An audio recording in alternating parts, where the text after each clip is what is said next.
네, 안녕하세요. 몽상훈입니다. 오늘은 마진계산기와 일일장부 관련된 내용을 조금 설명을 드리려고 합니다. 근데 마진계산기를 설명을 드리기 전에 먼저 환율에 대한 부분을 조금 설명을 드리려고 하는데요. 아무래도 우리가 일본에 있는 고객들한테 물건을 파는 거기 때문에 엔화로 정산을 받든 원화로 정산을 받든 결국에는 환율의 영향을 받을 수밖에 없습니다. 제가 네이버에서 엔화 환율을 한번 보도록 할 건데요. 1년 단위로 이렇게 딱 봤을 때 이 차이 나는 폭이 굉장히 크죠. 저점이 800 거의 50원대까지 갔었고 고점은 거의 950원 후반까지 갔던 것 같아요. 이 차이가 거의 100원이 납니다. 100원이라는 환율 차이가 별거 아닌 것 같이 보여도 정산금이 몇천, 몇억 단위가 된다면 굉장히 큰 폭으로 차이가 날 수밖에 없다고 생각을 하고 있어요. 그래서 보통 3개월 단위 1년 단위로 환율을 한 번씩 체크를 해주고요. 매일매일 일단 환율을 체크를 하는 것을 기본으로 하고 있습니다.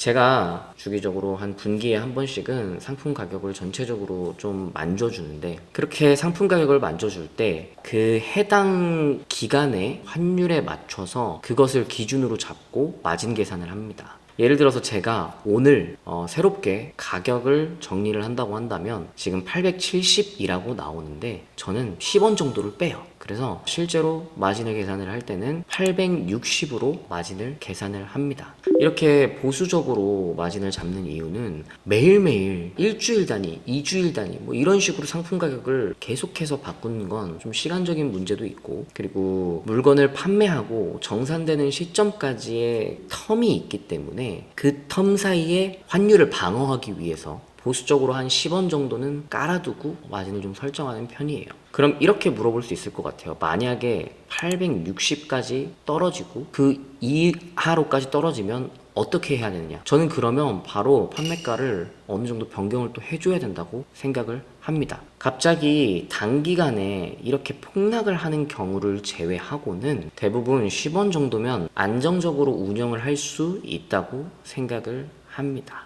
그게 아니라면 마진이 어느 정도 까진다고 감안을 하고 운영을 하는 게 좋겠죠. 그래서 제가 Q10을 하시는 분들께, 그리고 기본적으로 수출을 하는 분들께는 무조건적으로 외화 통장을 사용을 해야 된다고 말씀을 드리고 있어요. 우리가 Q10에서 원화로 정산을 받을 수도 있고 외화로 정산을 받을 수도 있는데, 엔화로 정산을 받게 되면 우리가 원하는 환율에 도달했을 때, 혹은 우리가 설정해 놓은 환율일 때 환전을 하면 되기 때문에 환차손에서 조금 자유로울 수 있다, 환차손과 환차익을 컨트롤할 수 있다 라고 좀 생각을 해주시면 좋을 것 같습니다. 제가 말하는 방식이 정답은 아니겠지만 이 환율적인 부분은 아무래도 자주 컨트롤을 해주시는 게 중요하다고 생각을 합니다. 이게 5월 23일 기준에 환율인 거예요. 그래서 요걸 기준으로 제가 마진 계산기를 한번 사용하는 방법을 말씀드리도록 할 겁니다. 그 전에 Q10의 수수료 부분에 대해서 조금 말씀을 드리고 마진 계산기 사용하는 방법을 한번 보여드리도록 하겠습니다. 지금 화면에 보이는 이 이미지가 Q10 수수료라고 보시면 됩니다. 기본적으로 카테고리 수수료가 있는데 여기 판매 수수료라고 적혀 있는 게 카테고리 수수료라고 보시면 돼요. 몇 개 품목이 8%이기는 한데 우리가 판매를 하는 대부분의 카테고리들은 10%로 보시면 됩니다. 이거는 판매가에서 10% 수수료가 빠져나간다고 생각을 해주시면 되겠습니다.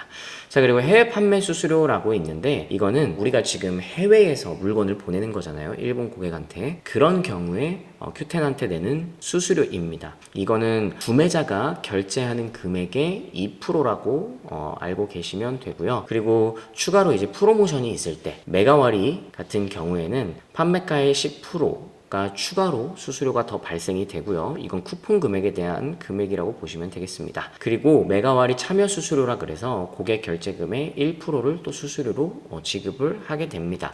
이 고정 수수료에 추가로 이 수수료가 더 붙는다고 생각을 해주시면 되는 거예요. 그리고 메가 포인트라는 또 이벤트도 있는데 이것도 보통 판매가의 10%라고 생각을 해주시면 되겠습니다. 최근에 조금 변경이 돼서 메가포인트 행사 같은 경우에는 포인트를 10%를 고객들한테 환원을 해주고 쿠폰을 10%를 주는데 각각 5%씩 셀러가 부담을 하기 때문에 합해서 10%의 금액을 부담을 한다라고 생각을 해주시면 되겠습니다.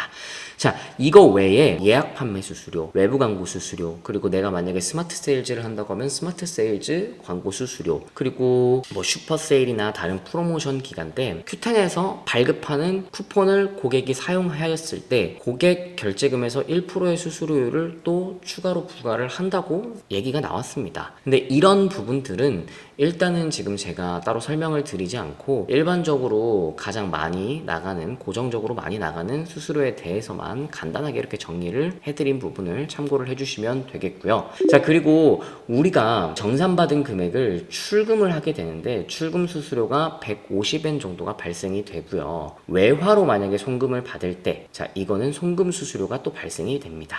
이거는 은행에 따라 달라요. 그래서 은행에 직접 문의를 해보시면 좋을 것 같고, 저 같은 경우에는 하나은행을 통해서 받고 있는데 10,000원씩 내고 있는 걸로 알고 있습니다. 그래서 이런 부분들은 따로 마진 계산할 때 사실 넣고 있지 않아요. 그리고 제가 제공해드리는 마진 계산기에도 이 내용은 빠져 있습니다. 자, 그리고 추가로 또 KSE, 국제로 포장한 물건을 보내는 국내 택배비가 또 발생이 될 수도 있겠죠. 직접 갖다 줄 수 있는 상황이 아니라고 한다면요. 그리고 그 외에도 다른 부분들을 생각을 해보실 수도 있을 것 같은데, 제가 드리는 기본적인 마진 계산기에는 이 정도 내용이 담겨 있다고 보시면 될 것 같습니다.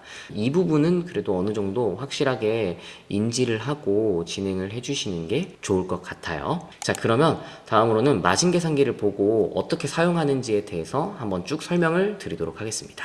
아까 5월 23일 기준의 환율이 870원이었어요. 이거는 엔화 1N 단위로 계산을 해주시면 되고, 그래서 870원인데 제가 10원 정도는 자르고 진행을 한다고 말씀을 드렸잖아요. 그러면 8.6 정도로 계산을 해주시면 되겠습니다. 환율은 항상 진행을 하시기 전에 정리를 해주시고요. 자, 판매가. 이거는 내가 고객한테 어느 정도의 가격에 물건을 판매를 하겠다라는 부분인데 여기에 가격을 적어주시면 됩니다.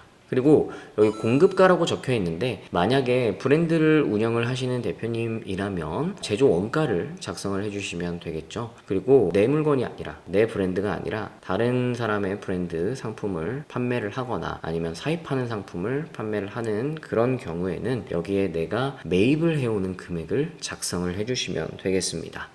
뭐 저는 대충 한 8,500원이라고 작성을 해볼게요. 자, 그리고 배송비가 525엔 정도 나온다고 작성을 하겠습니다. 이거는 국제에서 무게 단위로 배송비가 정리가 되어 있을 거예요. 그래서 이 해당 상품의 무게 구간이 어느 정도인지 파악을 하시고 작성을 해주시면 되겠습니다. 무게를요. 그리고 이 유료 배송비는 내가 고객한테 배송비를 받을지 안 받을지에 따라서 작성을 해주시면 되는데, 저는 뭐 받는다고 일단 가정을 하고 한 250엔 정도 배송비를 고객한테 받는다고 하고 이렇게 작성을 해주도록 하겠습니다. 이 4개만 채워주시면 돼요. 이렇게 4개만 채워주시고 나면은 여기에 판매 마진 그리고 부가세 환급 최종 수익이 나오는데, 이거는 프로모션 기간이 아닌 일반적으로 판매를 했을 때의 마진이라고 봐주시면 되겠습니다. 고정 수수료, 판매 수수료 10%와 해외 판매 수수료 2% 정도만 빠진 마진이라고 봐주시면 돼요. 그리고 이 금액에 대한 부가세 환급을 받은 금액이고, 최종 수익은 이 판매 마진과 부가세 환급금을 더한 금액이라고 봐주시면 되겠습니다.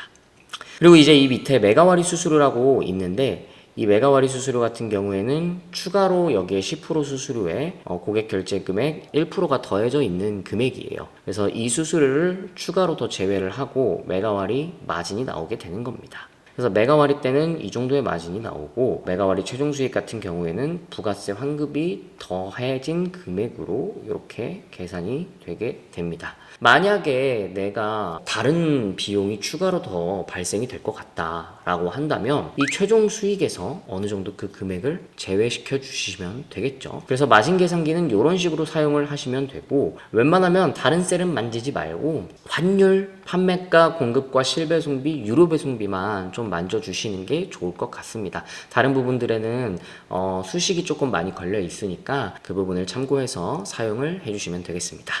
자, 다음으로는 일일 장부에 대해서 한번 설명을 드려보도록 할 거예요. 일일 장부라고 다들 용어를 많이 알고 계시는데 저는 그냥 메인 매출 자료라고 정리를 조금 해서 드려보도록 하겠습니다. 이 파일도 같이 전달은 드릴 건데 사실 그렇게 크게 중요하다고 말하기는 조금 어려울 것 같아요. 왜냐하면 일단 저는 기본적으로 메인 매출 자료에 대해서는 작성을 하고 있지는 않습니다. 왜냐하면 우리가 매입하는 자료가 정확하게 존재를 하고 있고 매출로 잡히는 판매 자료도 계속해서 뽑아볼 수가 있습니다. 그래서 만약에 필요하다고 한다면 보통 부가세 환급을 위해서 이런 자료들이 필요로 할 텐데 부가세 환급은 6개월 단위로 일반적으로 진행을 하죠. 근데 부가세 환급을 받는 이제 수출업자들은 3개월 단위 혹은 한 달 단위로 부가세 신고를 일반적으로 하는 것 같아요. 그래서 저도 분기 단위로 지금 부가세 신고를 하고 있는데 그렇다면 그 오픈마켓에 내 주문 내역을 조회할 수 있는 기간이 얼마까지인가에 대한 그 부분을 확인만 해 놓으시면은 사실 이 메인 매출 자료가 크게 중요하진 않다고 생각을 합니다. 만약에 6개월 이상 1년 이상 된 자료도 쉽게 찾아볼 수 있다고 한다면 굳이 이렇게 정리를 하지 않아도 나중에 뭔가 소명 요청이 들어왔을 때 해당 플랫폼에 들어가서 내역을 뽑아가지고 전달을 해주면 되겠죠. 이 매출 부분도 마찬가지입니다. 이 매출 부분도 결국에는 언제든 Q10에 가서 뽑아볼 수 있기 때문에 굳이 작성을 하는 게 큰 의미가 있다고 생각하지는 않아요. 근데 정말 많은 분들이 물어보거든요. 이 메인 매출 자료에 대해서 불안해 하시는 분들이 있기 때문에 좀 간단하게 설명을 한번 드려볼게요. 이 정도만 있으면 됩니다. 일단 내가 매입한 상품의 상품명과 구매처와 구매일자 그리고 금액을 적어주시고 구매 링크도 같이 적어주시고 카드까지 적어주시면 됩니다. 근데 가장 확실하게 하려면 캡처본까지 넣어놓는 게 제일 좋아요. 근데 그렇게까지 하기에는 너무 번거로우니까 이 정도로 정리를 해두시고 그리고 매출 자료 같은 경우에는 Q10 어느 해외 플랫폼에서 판매가 됐는지 그리고 상품명 일본어로 되어 있겠죠. 그리고 뭐 주문번호 고객이 구매한 구매일자 근데 이거는 결제일자로 해주시는 게 사실 제일 정확합니다. 일본 같은 경우에는 나중에 편의점에 가서 따로 결제를 하는 경우들도 있고 우리나라로 치면 뭐 무통장 입금의 개념이죠. 그런 것들의 빈도가 굉장히 높기 때문에 주문일자하고 실제 결제일자하고 조금 차이가 나는 경우가 있습니다. 그래서 웬만하면 결제일자로 잡아주시는 게 정확하고요. 그리고 판매 금액 배송비, 뭐 정상금, 송장번호 뭐 이 정도 내용을 기입을 해주시면은 될 것 같습니다. 일단은 이 메인 매출 자료도 그렇고 일일 장부도 그렇고 굉장히 선택적인 자료라는 거를 조금 참고를 해서 운영을 해주시면 좋을 것 같습니다. 혹시라도 제가 제공을 해드리는 마진 계산기의 사용이 조금 어렵거나 조금 궁금한 부분이 있으시다면 댓글로 남겨주시면 제가 확인을 하는 대로 한번 답변을 드리도록 하겠습니다. 다음 영상에서는 이제 업로드 관련된 내용을 조금 설명드려 보도록 할게요. 그렇게 되면 큐텐에서 상품을 보고 판매가를 결정하고 그 다음에 업로드까지 하게 된다면 어느 정도 판매를 위한 준비는 끝나겠죠. 지금까지 영상을 시청해 주셔서 감사하고요. 실제로 시도를 해보는 게 정말 중요하다고 생각합니다. 아직 Q10을 가입하지 않으셨다면 빠르게 Q10을 가입하고 한번 직접 시도를 해보셨으면 좋겠습니다. 감사합니다.